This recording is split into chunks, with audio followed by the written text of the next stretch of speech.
పేతురు రాసిన పత్రిక 1 పేతురు 2:9 ఉంది కదా, అంధకారం నుండి చీకటి నుండి ఆశ్చర్యకరమైన వెలుగులోనికి నడిపించిన వాని గుణాతిశయములను ప్రచురము చేయనట్లు మీరు రాజులైన యాజక యాజక అన్నప్పుడు నేను కొద్దిగా ఆగినాను. అబ్బో, అది ఈ వాగ్దానం పురుషులకు మాత్రం కాదు. అంటే యాజకులు ఎవరు? స్త్రీలు కూడా కదా. పిలిచినాడు కదా, మరి ఎలా పిలిచినాడు? చీకటి నుండి ఎటు పిలిచినాడంట? రాజులైన యాజక సమూహంగా. అప్పుడు నేను దేవుణ్ణి అడిగినా, నాకు ఇంకో ప్రూఫ్ కావాలి ప్రభువా, నువ్వు స్త్రీలను యాజకత్వంలోకి పిలిచినావా? నిజమేనా? వెంటనే నాకు వేరొక వాక్యం గుర్తొచ్చింది. ప్రకటన 1:6, మనలను ప్రేమించుచు తన రక్తము వలన మన పాపముల నుండి మనల్ని విడిపించిన వానికి మహిమయు ప్రభావమును యుగ యుగములు కలుగును గాక. ఆయన మనల్ని తన తండ్రి యొక్క దేవునికి ఒక రాజ్యముగాను యాజకులుగాను చేశాను. బ్రాకెట్లో ఏం లేదు కదా, ఫర్ మెన్ ఓన్లీ అని లేదా? అందరికీ, మనల్ని అందరినీ ప్రేమించినాడంట, రక్తం ఇచ్చినాడంట, మనల కొరకు ఆయన త్యాగము చేసినాడు. మనల్ని ఒక రాజ్యముగాను యాజకులను గాను చేసినాడని ఈరోజు ప్రభు నాకు ఈ వాక్యము గుర్తు చేసినాడు. దేవుని స్తోత్రం, హల్లెలూయా. అలాగే పరిశుద్ధ గ్రంథములో పాత నిబంధనలు మనం చూసినాం, దెబోరాని ఏ విధంగా వాడుకున్నాడు.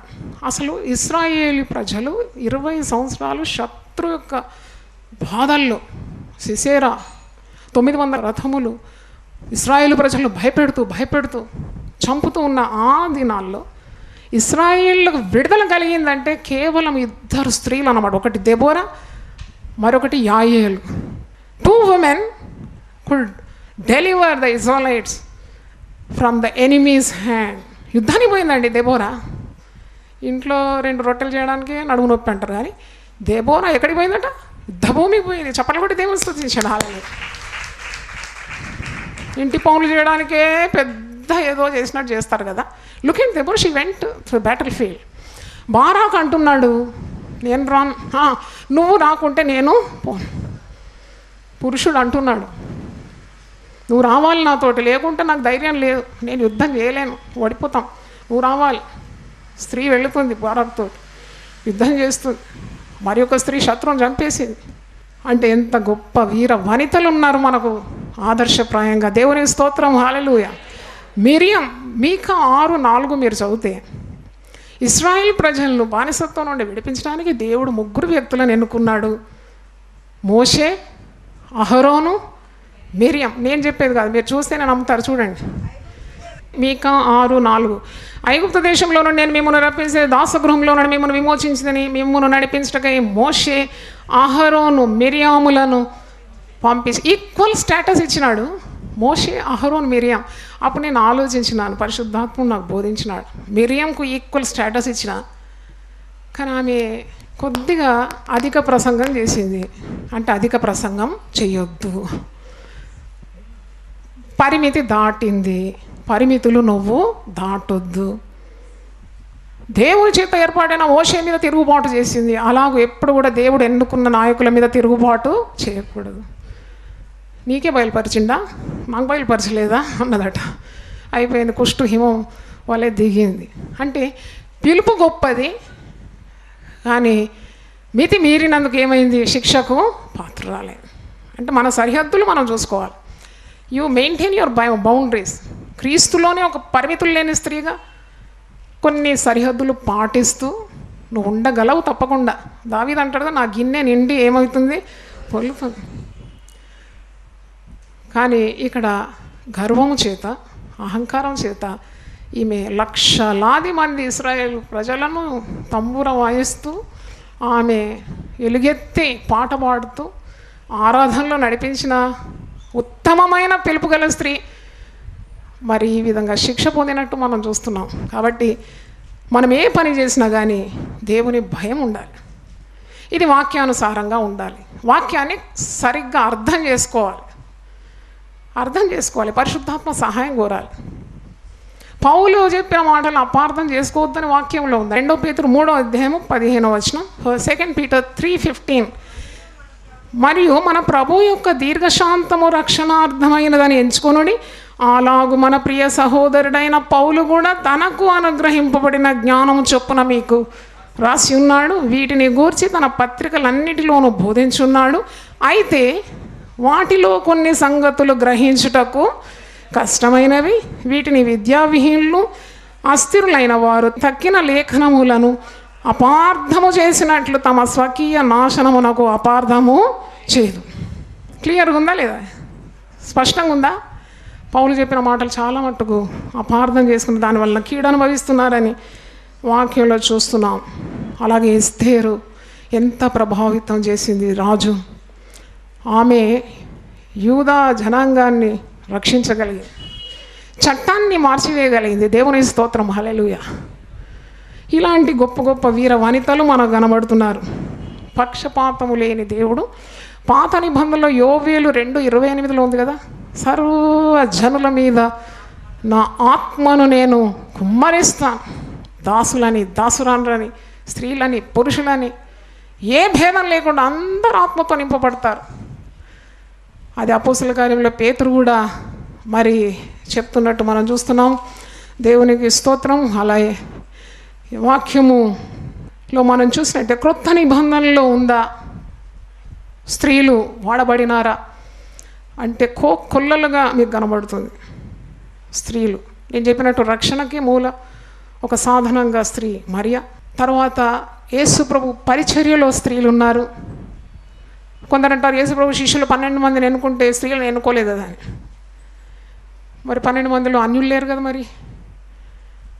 తర్వాత అపోస్తల కార్యం 9వ అధ్యాయంలో యేసు ప్రభు శిష్యురాలని ఒక ఆమెకు పేరు ఉంది కదా, ఏంటిది? తబీత, డోర్కా లేక తబీత.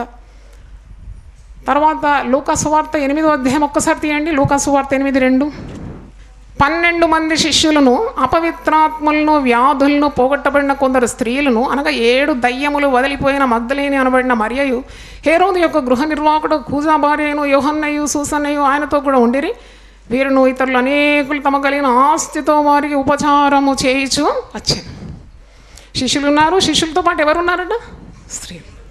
శిష్యులు కొన్ని పనులు చేస్తున్నారు, స్త్రీలు వారి పరిధిలో వారు కొన్ని పనులు చేస్తున్నారు. మొత్తానికి దేవుని రాజ్యము కడుతూ ఉన్నారు. దేవుని స్తోత్రం. కనుక జననంలో స్త్రీలు, పరిచయంలో స్త్రీలు, సిలువనొద్ద స్త్రీలు, సిలువనొద్ద పురుషులందరూ మారిపోయినారంటండి. పాపం. ఇంతేనా ధైర్యం?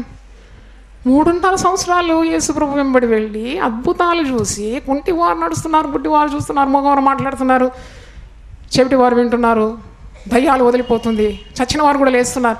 అయినా ఈ 12 మంది శిష్యులకి ఎందుకు విశ్వాసం లేదు? ధైర్యం ఎందుకు లేదు? నాకు ఆ జవాబు ఇవ్వండి. అయిపోయిందా పని? అయిపోయింది. అంటే ఎందుకు లేదు ధైర్యం? యేసుప్రభు పునరుద్ధానుడు అవుతాను, 3వ రోజు లేస్తానని ఎన్నిసార్లు చెప్పినాడు శిష్యులకు. అయినా వారు ఎందుకు పోలేదు? మగ్దలేని మరి ఎందుకు ఉరికింది? పెందల కాడ ఇంకా చీకటిగా ఉన్నప్పుడే సమాధి తోటకు వెళ్ళడానికి ఒక స్త్రీకి ఎంత ధైర్యం అనిపిస్తుంది నాకు. మధ్యాహ్నం పూట పురుషులను బొమ్మన్న భయపడతారండి, ఇది అక్కడ దయ్యాలు ఉన్నాయి, భూతాలు ఉన్నాయని. ఈమె ఇంత వెళ్ళి ప్రభు దర్శనం చేసుకున్న తర్వాత సిలువ దగ్గర శిష్యులందరూ పారిపోయినారని వాక్యం ఉంది. పురుషులకు లేని ధైర్యము, తెగింపు తప్పకుండా ఉంది స్త్రీలకు. దేవుని స్తోత్రం. మాకు కొద్దిగా ధైర్యం ఎక్కువ అండి, మాకు తెగింపు కూడా ఎక్కువ అండి. మేము చాలా కష్టపడతాం కూడా, దేవునికి ఎక్కువ విధేయత చూపెడతాం, దేవుని దర్శనాన్ని నెరవేరుస్తాం. దేవుని స్తోత్రం, హల్లెలూయా. కనుక జననములో, పరిచర్యలో, సిలువ దగ్గర, అలాగే పునరుద్ధానంలో కూడా మొట్టమొదటి ప్రత్యక్ష పొందుకుంది స్త్రీ అంటే ఎంత ప్రభువులో అతిశయిస్తున్నాను. దేవుని స్తోత్రం. ఆదివారము స్త్రీలు ప్రసంగం చేయొద్దంటే నేను చెప్తాను సవాల్గా వారికి జవాబు. మగ్దలేని మరియా పునరుద్ధాన ప్రసంగాన్ని ఎప్పుడు విన్నది? ఆదేశం ఎప్పుడు పొందుకుంది? నేను ప్రభువును చూచి తిని ఆయన నాతో ఈ మాటలు చెప్పానని శిష్యులతో పోయి చెప్తుంది కదా. చెప్పుమని ఎవరన్నారు? యేసే అన్నాడు కదా. అది ఏ రోజు? ఆదివారము. మరి పునరుద్ధాన ప్రత్యక్షతను చూసింది స్త్రీ, యేసు ప్రభు యొక్క స్వరాన్ని విన్నది స్త్రీ, మరి యేసు ప్రభు యొక్క ఆదేశాన్ని అందుకున్నది స్త్రీ. పోయిన అపోస్తలులకు చెప్పమంటే ఈమె అపోస్తలులకు కూడా అపోస్తకురాలు అయిపోయింది. మొత్తం క్రైస్తవానికి మూల సిద్ధాంతం అది పునరుద్ధానమే. కీలకమైన ప్రసంగం పునరుద్ధాన ప్రసంగం. ఆ ప్రసంగం చేసింది ఎవరు? స్త్రీ. దేవుని స్తోత్రం, హల్లెలూయా. అంటే ఇదేదో పురుషులతో మనం పోటీ పెట్టడానికి కాదు, చెప్పేది ఏంటంటే సత్యాలు, జరిగిన కార్యాలు, పరిశుద్ధ గ్రంథంలో ఉన్న మాటలే. మరి స్త్రీలు కాపర్లు ఉన్నారా అంటే ఉన్నారండి. బైబిల్ చక్కగా చదవండి. యోహాను రాసిన పత్రిక రెండో పత్రిక చూడండి. యోహాను రాసిన 2వ పత్రిక 225 పేజ్ నంబర్. పెద్దనైన నేను ఏర్పరచబడినదైన అమ్మగారికిని ఆమె పిల్లలకును శుభమని చెప్పి రాయన. ఆమె పిల్లలంటే ఆమె పుట్టిన పిల్లలు, ఆమె ఆత్మ ద్వారా సంపాదించిన పిల్లలు. ఆమెకు ఒక సంఘం ఉన్నది ఆమె గృహంలో. ఆ సంఘానికి ఆమె కాపరి. ఆ కాపరికి ఆయన రాస్తున్నాడు. She is the pastor of the church. He is addressing the letter to the pastor of the church. ఆమె వశంలో ఉన్నారు ఆ గొర్రెలన్నీ, ఆమె సంపాదించుకుంది. అందుకే ఆమె పెద్దగా ఉంది. ఆమె పెద్దనైనా నేను రాస్తున్నాను. ఆమె ఎవరు అంటే ఏర్పరచబడినదైన అమ్మ. ఇంతకంటే మించిన బిరుదేమున్నది? Elected women of God. తర్వాత మీరు రోమీలకు రాసిన పత్రిక 16వ అధ్యాయం ఒకసారి తీయాలి. స్త్రీలు అపోస్తలుగా ఉన్నారా అంటే దానికి కూడా జవాబు ఉంది. ఫీబే రోమా పత్రికను తీసుకొని వెళ్తుంది రోమిలకు ఇవ్వడానికి. కెంక్రేలో ఉన్న సంఘ పరిచారకురాలకు ఫీబే. ఈ పత్రిక ఎవరు రాసినారండి? మరి పౌలే రాసినాడు. మరి పౌలు ఏమన్నాడు? స్త్రీలు ఎలా ఉండాలన్నాడు అని అంటారు కదా మీరు. నేనన్నా మౌనంగా ఉండమన్నాడు అంటే ఏ పని చేయదు, నోటి మీద వేలేసుకొని ఉండాలి. ఆ దినాల్లో పురుషులు కూడా రోమా పట్టణానికి వెళ్ళడానికి భయపడే రోజుల్లో ఫీబే ధైర్యం తెచ్చుకొని పౌలు రాసిన పత్రికను చేత పట్టుకొని వెళ్తుందన్నమాట. ఆ ఫీబేకు సిఫారసు చేస్తున్నాడు పౌలు భక్తుడు. కెంక్రీలో ఉన్న సంఘ పరిచారకురాలకు ఫీబే అను మన సహోదరిని పరిశుద్ధులకు తగినట్టుగా ప్రభువునందు చేర్చుకొని ఆమెకు మీ వలన కావలసినది ఏదైనా ఉన్నట్ల సహాయం చేయవలనని ఆమెను గూర్చి మీకు సిఫారసు చేయుచున్నాను. స్త్రీలకు సిఫారసు చేస్తాడా పౌలు? అందరూ అనుకుంటారు Paul is a woman hater అని. కానే కాదు. ఇంతమంది స్త్రీలను పురికొల్పిన పౌలు he's not a woman hater. ఆయన ఆ దినాల్లో కొరింథీ సంఘంలో క్రమం నేర్పించినాడు, అంతేగాని కొరింథీ సంఘంలో ఉన్న స్త్రీలకు చెప్పినాడు. అలాగే ఆ పద్ధతి, ఆ సంస్కృతి, ఆ సెట్ ఆఫ్ స్టైల్ ఉండింది. అప్పుడు ఆ స్త్రీలు ఆ విధంగా అనాగరికులు, వారికి చెప్పినాడు అలా ఉండమని. ఇంత చదువుకొని, ఇంత సామర్థ్యం ఉండి, ఇంత అభిషేకం ఉండి పౌలు అన్నాడని చెప్పి నీ యొక్క పిలుపును ఎందుకు నువ్వు త్రోసిపుచ్చాలని నేను అడుగుతున్నాను. ఇక్కడ చూడండి, ఫీబేకు ఎంత మంచి సిఫారసు పౌలు ఇస్తున్నాడు. ఇక్కడ ఏమంటున్నా, ఆమె అనేకులకును నాకును సహాయకురాలై ఉండే. పౌలుకు సహాయం చేయాలంటే ఏం చేయాలి? పౌలుకు ఆమె సహకారిగా ఉంది అంటే అర్థం ఏంటి? కేవలం వండి పెట్టి ఆయన బట్టలు ఉతికిందా, లేకుంటే సేవలో కూడా పాలు పొందిందా? సేవలో కూడా పాలు పొందింది. దేవుని స్తోత్రం, హల్లెలూయా. 3వ వచనం చూడండి. క్రీస్తు యేసునందున జత పనివారైన ప్రిస్కిల్లాకును అకులు. ఎవరండి ప్రిస్కిల్లా? అకిల వాళ్ళిద్దరూ భార్యాభర్తలు. అప్పల్లో అనే విద్వాంసునికి రక్షణ సువార్త అందించిందండి ప్రిస్కిల్లా. చప్పట్లు కొట్టి దేవుని స్తుతించండి. How great a woman she is. అప్పల్లో విద్వాంసుడు, ఆయనకు యేసుక్రీస్తు రక్షకుడు అని తెలియదు, కానీ ప్రిస్కిల్లా నేర్పించింది యేసు రక్షకుడు అని. యేసు మార్గం బోధించిన స్త్రీ, ఆమెకు వందనాలు చెప్తున్నాడు. తర్వాత చూడండి 6వ వచనం. మీ కొరకు బహుగా ప్రయాసపడిన మరియకు వందనములు. నాకు బంధువులను, నా తోడి ఖైదీలైన ఆంద్రోనికును యూనియకును వందనములు. వీళ్ళు భార్యాభర్తలు. ఆంద్రోనిక, యూనియా ఈజ్ అన్ అపోస్టల్. వీళ్ళు అపోస్తలులని పౌలు చెప్తున్నాడు. వీరు అపోస్తలుల్లో ప్రసిద్ధికి ఎక్కిన వారై నాకంటే ముందుగా క్రీస్తునందు ఉన్నవారు. అంటే దాని అర్థం ఏంటి? ఆ స్త్రీ అపోస్తకురాలు, భార్యాభర్తలు ఇద్దరు అపోస్తలు. యేసు ప్రభువును పౌలు కంటే ముందుగా వారు నమ్మినారు. పౌలు కంటే ముందుగా క్రీస్తునందు ఉన్నారని పౌలే అంటున్నాడు. అంటే స్త్రీలు సంఘాన్ని నడిపిస్తున్నారు, అపోస్తలుగా ఉన్నారు. ఇంకేముంది అనుమానం? ఇంకా చూడండి 12వ వచనం. ప్రభునందు ప్రయాసపడు తుప్రైనాకును త్రుఫోసాకును వందనములు. వీరిద్దరు లేడీసే, స్త్రీలు. తర్వాత ప్రియురాలకు పెర్సిస్నకు వందనాలు. ప్రియురాలంటే పౌలు ప్రియురాలు కాదేమే. ఎవరికి ప్రియురాలు? సంఘానికి ప్రియురాలు. చప్పట్లు కొట్టి దేవుని స్తుతిద్దాం. మరి ఇవన్నీ రీసెర్చ్ చేసి నేర్చుకున్నాను. ప్రియురాలు ఏంటి, పౌలు కూడా ప్రియురాలు ఉంటుందా అనుకున్నాను మొదట. కాదు, ఆమె సంఘానికి ప్రియురాలు అయిపోయింది. అందుకే ప్రియురాలకు పెర్సిసునకు వందనములు. తర్వాత అంటున్నాడు, ప్రభువునందు ఏర్పరచబడిన రూపునకు వందనములు, అతని తల్లికి వందనములు, ఆమె నాకును తల్లి. ఇంకా యూలియా అని, అతని సహోదరి అని, మొత్తం స్త్రీల జాబితా ఇక్కడ చూస్తున్నాము. దేవుని స్తోత్రం. వీళ్ళందరూ సేవ చేయకుంటే పరిశుద్ధ గ్రంథంలో వారి పేర్లు ఎక్కుతుందా అండి? పౌలు వారికి శుభాలు చెప్తాడా, వందనాలు చెప్తాడా? అంటే వారు ప్రయాసపడినారు, సేవలో పాలు పొందినారు. ఇంకో మాట కూడా మీకు చూపెట్టాలి. ఫిలిప్పీ పత్రిక 4వ అధ్యాయం 2-3 చదవండి. ఫిలిప్పీ 4:2-3. ప్రభువునందు ఏక మనసు గలవారై ఉండుడని యువోదియను సుంటుకేను బతిమాలు కొంచున్న ఇద్దరు లేడీస్. యువోదియా సుంటుకే వీని బతిమాలు కొంచెం. అవును, నిజమైన సహకారి ఆ స్త్రీలు క్లెమెంత్తోనూ నా ఇతర సహకారులతోనూ సువార్త పనిలో నాతో కూడా ప్రయాసపడిన వారు గనక వారికి సహాయం చేయమని నిన్ను వేడుకొనిచున్నాను. ఆ సహకారుల పేర్లు జీవ గ్రంథమందు రాయబడి. కనుక ఈరోజు మనము వాక్యం నుండి నేర్చుకుంటున్నాము. దేవుడు అనేకమైన స్త్రీలను వాడుకుంటూ ఉన్నాడు. ఈ ఆధునిక మరి చరిత్ర చదివినప్పుడు మీరు తెలుస్తుంది. డైజీ ఆస్బార్న్ వాడుకున్నాడు దేవుడు.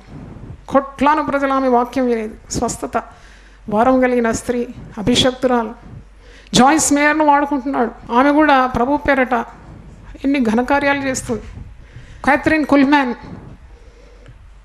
గొప్ప పరిచర్య చేసింది. ఆమె శిష్యుడే బెన్నీహిన్. ఇంకా తర్వాత కార్మైకల్ అని ఆమె చరిత్ర నేను చదివినాను. ఆమె 65 సంవత్సరాలు దేవుని సేవ చేసిందట. దేవుని స్తోత్రం. భారతదేశంలో మరి అన్యాయం పొందుతున్న స్త్రీల మధ్యలో కూడా ఆమె సేవ చేసింది. గొప్ప ఘన విజయాలు సాధించి దేవుని స్తోత్రం. హల్లెలూయా. చాలా కార్యాలు ఈరోజు మనం విన్నాం. మగ్దలేని మరియ చెప్పినట్టు నేను ప్రభువును చూశాను, ఆయన నాతో చెప్పిన మాటలు మీకు చెప్తున్నాను. అలాగుండాలి.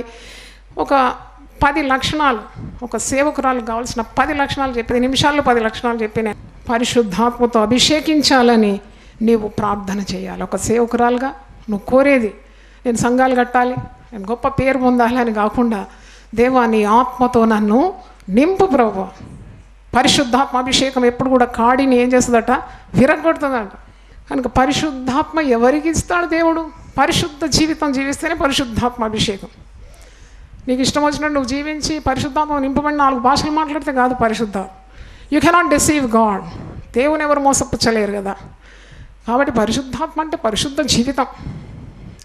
నేను పరిశుద్ధులై ఉన్నాను కనుక మీరు కూడా పరిశుద్ధులై, మీరు పరిశుద్ధులుగా ఉండడమే దేవుని చిత్తమని వాక్యంలో ఉంది. కాబట్టి పవిత్రమైన పాత్రగా నన్ను వాడుకో ప్రభువా అని ప్రార్థించాలి. యజమాని చేతిలో అర్హమైన పాత్రగా ఉండాలి. దేవుని స్తోత్రం. హల్లెలూయా. ఉదయకాలం పాలు కాబెట్టడానికి గిన్నె రాత్రి కడిగి బోర్లో పెట్టినా తిరిగి లేసి ఏం చేస్తావు? నువ్వు దాన్ని కడిగి పాలు పెడతావు, లేదా పాలు పగిలిపోతుంది. కాబట్టి ఎప్పుడు క్లెన్సింగ్, ఎల్లప్పుడూ నన్ను శుద్ధి చేయి, నీ రక్తంతో నన్ను కడుగు, యజమానుడు వాడుకోవాల్సిన అర్హమైన పాత్రగా నన్ను చేయమని ప్రార్థన చేయాలి. 3వది అంతరంగంలో సత్యం. Truth in the inward parts. చాలామంది సేవలు చేస్తారండి, ఫలించరు. ఎందుకంటే లోపల సత్యం ఉండదు. నీ లోపల సత్యం కోరుతున్నాడట దేవుడు. పైకి భక్తి గలవారుగా నటించి దేవుని యొక్క శక్తిని త్యజించేవారు ఉన్నారట. పై భక్తి కాదు, నీ భక్తి లోపట ఉండాలి. వాక్యానుసారంగా ఉండాలి నీ జీవితం. అంతరంగంలో సత్యము దేవుడు కోరుతున్నాడు. అబద్ధానికి దూరంగా ఉండాలి, నటించకూడదు అని వాక్యం నుండి చూస్తున్నాం. 51:10 దావీదు భక్తుడు ప్రార్థిస్తున్నాడు, దేవా శుద్ధ హృదయం నాకు దయచేయి, నా అంతరంగంలో నీవు ఏం కోరుతున్నావు? సత్యం. 4వది, ఎప్పుడైనా the success secret for a women God servant, specially పురుషులు కూడా మరి దేవుని వాక్యం సమంగానే ఉంది కదా. నువ్వు సేవలను విజయవంతం కావాలంటే ఎప్పుడు ఇతరులను నీవు నీకంటే యోగ్యులుగా ఎంచాలి. చాలా మట్టుకు మనం పొరపాటు ఎక్కడ చేస్తామంటే అన్నీ నాకు వచ్చు, నీకేమీ రా. అలా ఉండకూడదు. మా నాన్నగారు ఒక మాట అన్నారు నేను సేవలో దిగిన తర్వాత, నీకంటే జ్ఞానం కలిగిన వారు నీ వాక్యాన్ని వింటున్నారనే శ్రద్ధ నీకు ఉండాలి. అవును, ఇతరులను ఎప్పుడు కూడా ఘనమైన వారిగా ఎంచాలి. Don't ill treat other God servants. ఇతరులు నీకంటే యోగ్యులుగా ఎంచాలని ఫిలిప్పీ పత్రిక 2:3 ఉంది. నీకంటే యోగ్యులని, నీకంటే వారికి తెలుసని. అలాంటి స్వభావం నీలో ఉంటే తప్పకుండా దేవుడు నిన్ను హెచ్చిస్తాడు. తను తాను తగ్గించుకుని వాడు హెచ్చింపబడతాడు. దేవునికి స్తోత్రం. తర్వాత 5వది, ఏ పని చేసినా ప్రభు కొరకు చేసినట్టే చేయాలని కొలస్సీ పత్రిక 3:23-24 వచ్చిన, whatever you do it as if you are doing unto the Lord. 6వది, దేవుని సేవలో ఉన్న స్త్రీలు మిమ్మల్ని గురించి మీరు గొప్పలు ఎప్పుడు చెప్పుకోకూడదు. చాలామంది సేవకురాళ్ళని నేను కూడా ఇక్కడ ఆహ్వానించినాను, ఎందుకంటే నేను ఎప్పుడు ఇతరులను ఎంకరేజ్ చేస్తూ ఉంటాను. డిఫరెంట్ డినామినేషన్స్ నుండి సేవకులు వస్తారు. కొందరు వాక్యానికి టైం ఇస్తే మొత్తం ఏం డప్పు వాయిస్తారు, సొంత డప్పు ఎప్పుడు వాయించదు. మనుష్యులు మెచ్చుకొని వాడు కాదు, ప్రభువు మెచ్చుకొని వాడే ధన్యుడు. చప్పట్లు కొట్టి దేవుని స్తుతిద్దాం. హల్లెలూయా. ఇంతమంది వచ్చినారు, అంతమంది చేసినాం, అంత చేసినాం. ఎంత చేసినా తక్కువే. లోకంలో ఎంతమంది ఉన్నారు ఇంకా రక్షింపబడడానికి. Whatever you do is small thing.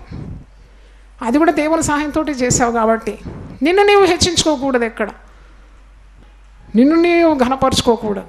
ప్రభువు నిన్ను గణపరచాలి, నువ్వు ప్రభువును గణపరచాలి. నన్ను గణపరచువని నేను గణపరుస్తాను. చప్పట్లతో దేవుని స్తుతిద్దాం. 7వది నేను చెప్తున్నాను, ముందే చెప్పాను కదా, ఇంటిని గెలవాలి. ఊరంతా గెలవచ్చండి, ఇంటిని గెలవడమే చాలా కష్టం. అవునా కదా? ఊరంతా నువ్వు వాక్యం ప్రకటించవచ్చు, ఇంటికి వచ్చినాక ఒక మాట పడాలంటే నీ వల్ల అవుతుందా? అమ్మో, అప్పుడే వస్తుంది అన్నమాట బయటికి సామర్థ్యం. అలా కాదు, ప్రభు నాకు నేర్పించినాడు. నేను బాధింపబడినాను, నోరు తెరవలేదు. నువ్వు అలాగే ఉండమన్నాడు. ప్రతిదానికి ప్రార్థన చేస్తాను, విజయం పొందుతాను. కనుక ఇంటిని గెలవాలి. ఇంటి వారి రక్షణ కొరకు ప్రార్థన చేసే గొప్ప భారం ఉన్నది ప్రతి స్త్రీకి ఉండాలి. నేను చెప్పాను కదా, మనం సేవ చేసి మన పిల్లలు దుర్మార్గులైతే, మన భర్త పెడదారులు పోతే దేవుని నామము అన్యజనుల మధ్యలో ఏమవుతుంది? దూషింపబడు. కాబట్టి ఆ పౌరుషం ఉండాలి, ఆ రోషం ఉండాలి, ఆ బాధ ఉండాలి, దుఃఖం ఉండాలి. ఎప్పుడు వేదన కలిగి కుటుంబం కొరకు ప్రార్థన చేయాలి. ఆ ప్రార్థన తప్పకుండా ఫలిస్తుందండి, తప్పకుండా ఫలిస్తుంది. నీ కన్నీళ్లతో విత్తువాడు సంతోషంతో పంట కోస్తాడు. పిడికెడు విత్తనం పట్టుకొని ఏడుస్తూ పోవాడు సంతోషంతో పనలు మోసుకొని వస్తాడు. హల్లెలూయా గట్టి చెప్దామా? హల్లెలూయా. ఈరోజు ఏడుస్తున్నావు, భారం ఉన్నది, బాధ్యతలు ఉన్నాయి, చెయ్యాలని ఆశ ఉంది, చేయలేకపోతున్నావు, అనుకూలతలు లేవు. కానీ అందుకే అన్నాడు యోహాను సువార్త 14:12, నా యందు విశ్వాసం ఉంచువాడు నాకంటే గొప్ప కార్యాలు చేస్తాడు, నా పేరిట ఏదడిగినా నేను మీకు అనుగ్రహిస్తాను. దేవునికి స్తోత్రం. తర్వాత 8వది, సేవ అంటే అది ఒక వ్యాపారం కాదు. చాలామంది ఈ రోజుల్లో జరిగే కార్యం మీకు చెప్తున్నాను, టీవీ ఓపెన్ చేయగానే తెలిసిపోతుంది తనకి వ్యాపార బుద్ధి ఉందా, ఆత్మల భారం ఉందా అని. సొంత కార్యాలు అన్నీ ప్రదర్శించుకొని వాక్యానికి టైమే లేదు. అలా ఉండకూడదు. వ్యాపార బుద్ధితో నేను పనిచేయదు. పాస్టర్ మనకు ముఖ్యంగా చెప్తున్నాను, సేవకులు అంటారు, ఒక ఇంటిని దర్శించేటప్పుడు ఏమిస్తారో అని ఓకు జో భీక్ నా మాంగి మిలే మోతి అంట. భిక్షం అడగని వానికి ముత్యాలు లభిస్తాయట. దేవుని స్తోత్రం. హల్లెలూయా. హిందీలో ఉంది అది.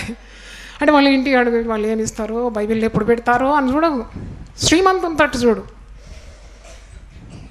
క్రీస్తు నా దేవుడు తన ఐశ్వర్యము చొప్పున క్రీస్తు యేసు నందు మహిమలో నీ ప్రతి అవసరత తీరుస్తుంది. ఉట్టుట్టి మాటలు కాదు ఇది. 22 సంవత్సరాల నుండి దేవుడు ఉత్తముడని రుచి చూచి తెలుసుకొని చెప్తున్నాను ఈ మాటలు. దేవునికి స్తోత్రం. లక్షల ఖర్చులో ఉంది యునైటెడ్ పీపుల్స్ ఫెలోషిప్, కానీ ఎప్పుడు కూడా ఇతరులకు ఇవ్వడానికి వెనుక తీయలేదు. ఇస్తూ పోయినాను. దేవుడు నా అవసరతలన్నీ తీరుస్తూ పోయినాడు. దేవునికి స్తోత్రం. అది దేవుని పద్ధతి. కాబట్టి look to Jesus for every need. దేవుడు నిన్ను, నీ ఇంటిని గొప్పగా ఆశీర్వదిస్తాడు. ఆఖరి 2 కార్యాలు ఏంటంటే, 9వది ప్రార్థనా జీవితం చాలా అవసరం. A prayerful lady can never fail in her life. సేవకురాలుగా, పాస్టర్మగా, ఒక ప్రార్థన యోధురాలుగా నీ ప్రార్థనా జీవితం ఎలాగుంది? ప్రార్థన గురించి ప్రసంగాలు చేయొచ్చండి, ప్రార్థన గురించి పుస్తకాలు చదవచ్చు, కానీ ప్రార్థన చేయడం చాలా ప్రాముఖ్యమైనది, కష్టమైన పని. ఎన్ని మాటలు దినమంతా మాట్లాడతావు, ఎన్ని మాటలు ప్రభుత్వం మాట్లాడుతున్నావు చూస్తే చాలా తక్కువ.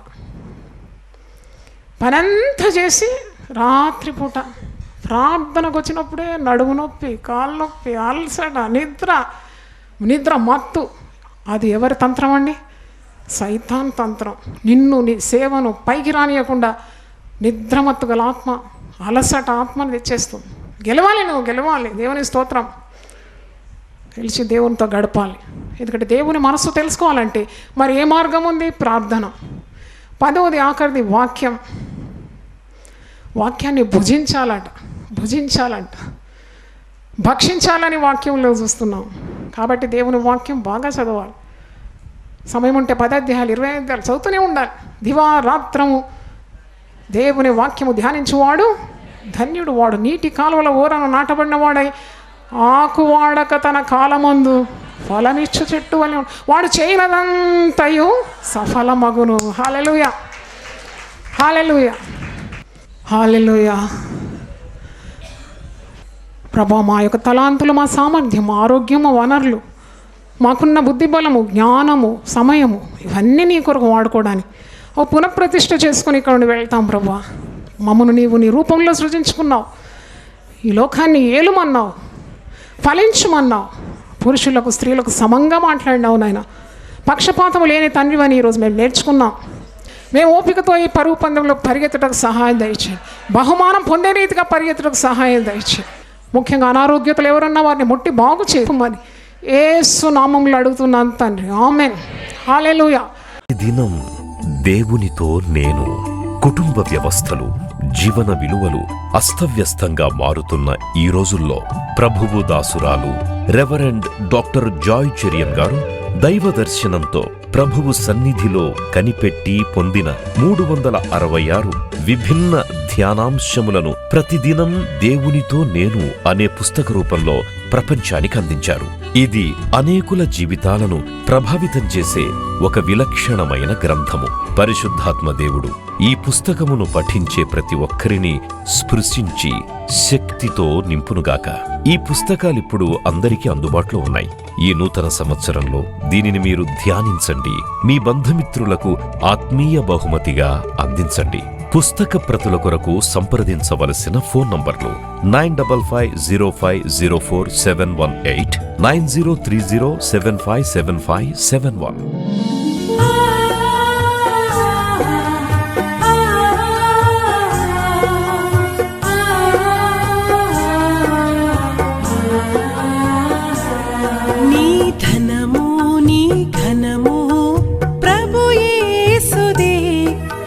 దశమా భాగము నీయ వెనుదీతువా. నీ ధనము నీ ఘనము ప్రభు యేసుదే, నీ దశమా భాగము నీయ వెనుదీతువా. ధరలోన ధనధాన్యముల నీయగా కరుణించి కాపాడి రక్షింపగా. ధరలోన ధనధాన్యముల నీయగా కరుణించి కాపాడి రక్షింపగా.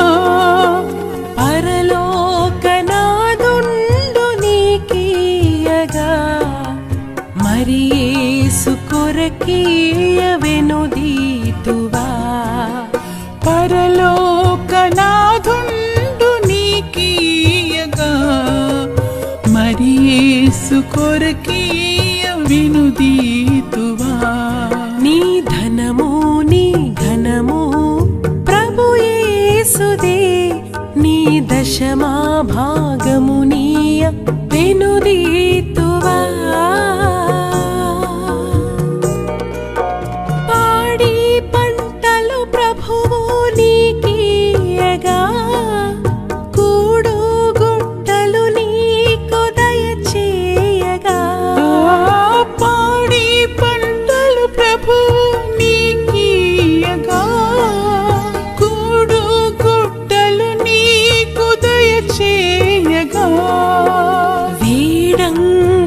ప్రభుయే